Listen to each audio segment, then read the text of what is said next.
Lucas à Paris, la valise perdue. Chapitre 1. L'arrivée à Paris. Je m'appelle Lucas Martin, j'ai 28 ans, je viens de Montréal et depuis plusieurs mois, j'attendais avec impatience ce voyage à Paris. Je n'avais jamais visité la France et je m'étais préparé en lisant des guides, en regardant des vidéos et en imaginant déjà toutes les choses que j'allais voir et découvrir. Le vol avait été assez long, environ 7 heures, et même si j'avais essayé de dormir, je n'avais pas réussi à trouver une position confortable dans le siège de l'avion. J'étais donc à la fois excité et fatigué quand l'avion s'est enfin posé sur le sol français.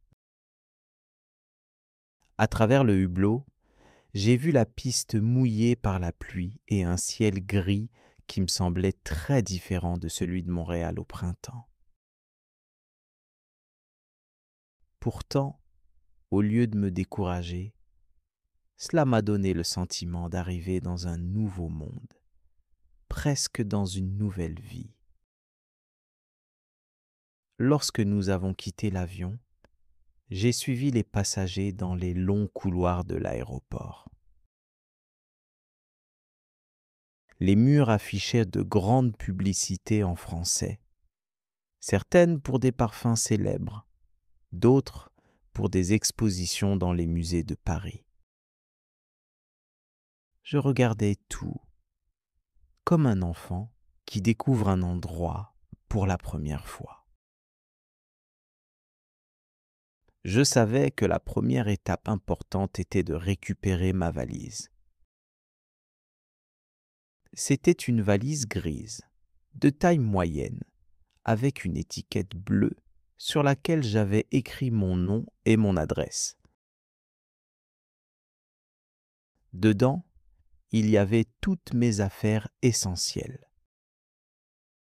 Des vêtements pour 10 jours, des chaussures, des produits de toilette, mon manteau, mais aussi un petit cadeau soigneusement emballé pour mon ami Thomas qui m'attendait à Paris. C'était un livre rare sur Montréal que j'avais acheté spécialement pour lui. Je suis donc descendu jusqu'à la salle de livraison des bagages. C'était une grande salle avec plusieurs tapis roulants. J'ai trouvé l'écran d'affichage. Vol AF 349 en provenance de Montréal. Tapis 7. J'ai marché vers le tapis 7 et je me suis placé avec les autres voyageurs. Les premières valises sont arrivées. Les passagers se précipitaient.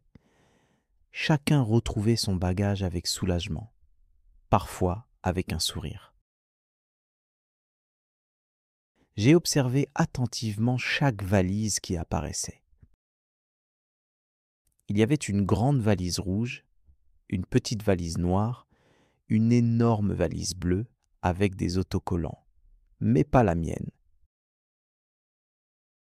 Je me suis dit que ce n'était pas grave, qu'elle allait sortir un peu plus tard. 10 minutes ont passé, puis 15, puis 20. Le tapis tournait encore, mais de moins en moins de valises arrivaient. Autour de moi, la salle se vidait peu à peu. J'ai commencé à sentir une inquiétude monter. Mon cœur battait plus vite, mes mains devenaient moites. Finalement, le tapis s'est arrêté. J'ai regardé autour de moi. Il n'y avait plus de valise. La mienne n'était pas là. À cet instant précis, je me suis senti complètement perdu. J'étais arrivé à Paris, mais mes affaires, elles, n'étaient pas arrivées. Chapitre 2. La recherche de la valise. Après quelques secondes de silence et d'hésitation, j'ai décidé de prendre une grande respiration et d'aller chercher de l'aide. J'ai vu des panneaux indiquant bagages perdus. En suivant les panneaux, je suis arrivé devant un petit bureau vitré où une file de voyageurs patientait tranquillement. Chacun avait l'air fatigué, parfois en colère, parfois résigné. Je me suis mis dans la file, derrière une famille avec 2 enfants qui pleuraient parce qu'ils n'avaient pas de vêtements de rechange. Quand ce fut mon tour, une employée m'a accueilli avec un sourire professionnel. Elle avait l'air habituée à ce genre de problème.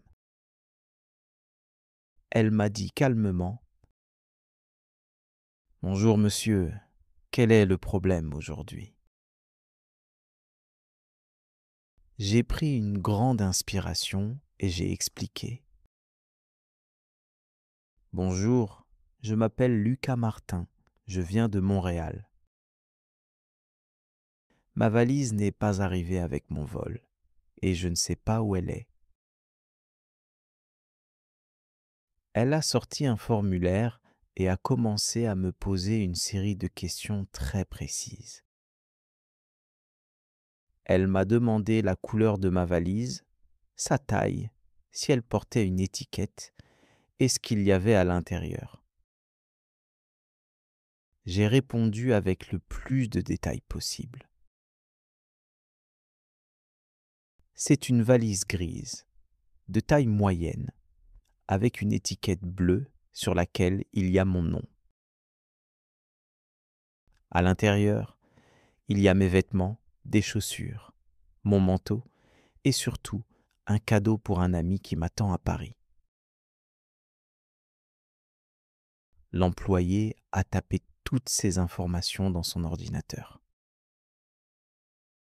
Ses doigts bougeaient rapidement sur le clavier et son visage restait très sérieux. Après quelques minutes, elle a relevé la tête et m'a dit d'une voix calme mais ferme : « Monsieur, il est possible que votre valise soit restée à Montréal ou bien qu'elle soit partie sur un autre vol. Cela arrive parfois. Ne vous inquiétez pas, nous allons la rechercher. Pouvez-vous me donner l'adresse où vous allez loger à Paris ? » J'ai donné l'adresse de mon ami Thomas, qui habite dans le 11e arrondissement de Paris. Elle m'a tendu un papier avec un numéro de dossier et a ajouté : « Vous pourrez suivre l'avancée de la recherche en ligne. Dès que nous aurons retrouvé votre valise, nous vous la livrerons à l'adresse indiquée. » J'ai remercié la dame, mais en quittant le bureau, je n'étais pas du tout rassuré. Dans mon sac à dos, j'avais seulement mon passeport, mon téléphone, un chargeur et quelques papiers. Tout le reste était dans cette valise.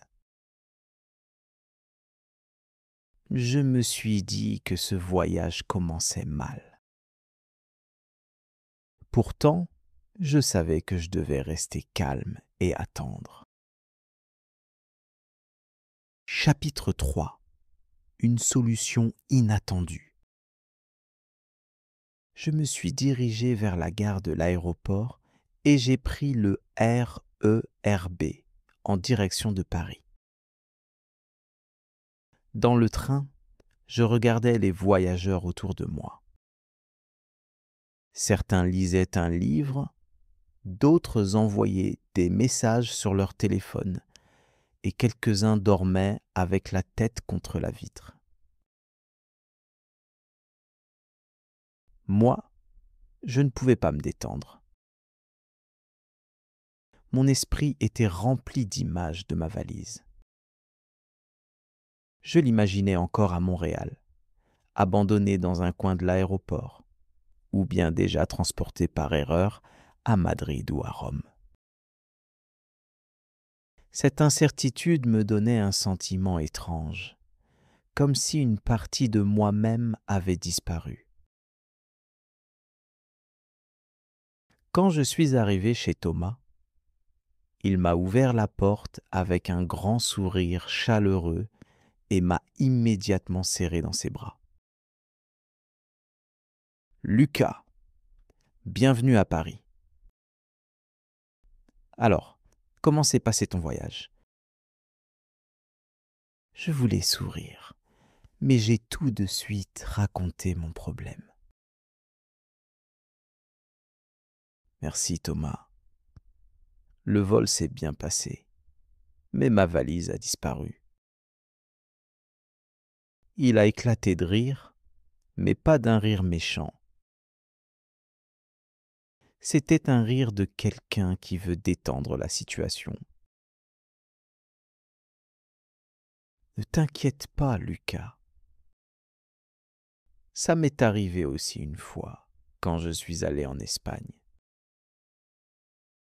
Tu verras, ils vont la retrouver et te l'apporter chez moi demain ou après-demain.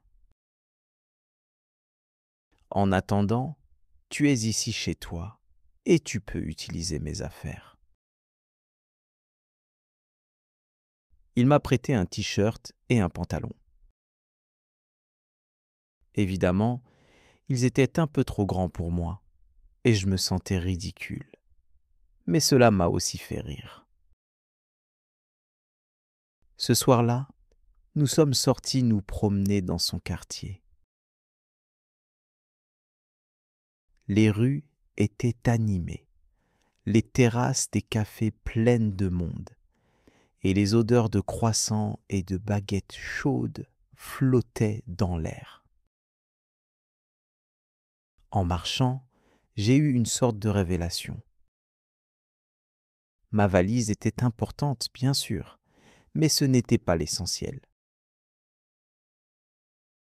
Ce qui comptait vraiment, c'était d'être à Paris, de vivre l'expérience, de découvrir la ville, de profiter de chaque instant, même avec des vêtements qui n'étaient pas les miens. Et comme pour me donner raison, 2 jours plus tard, j'ai reçu un appel. Bonjour, monsieur Martin, ici le service des bagages. Nous avons retrouvé votre valise. Elle sera livrée chez vous dans l'après-midi. Quand le livreur a sonné et m'a rendu ma valise grise, j'ai ressenti un immense soulagement. Je l'ai ouverte, j'ai touché mes affaires et j'ai souri comme si j'avais retrouvé un trésor.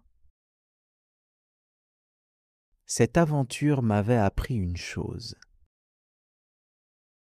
Parfois, dans un voyage, les imprévus deviennent les souvenirs les plus marquants.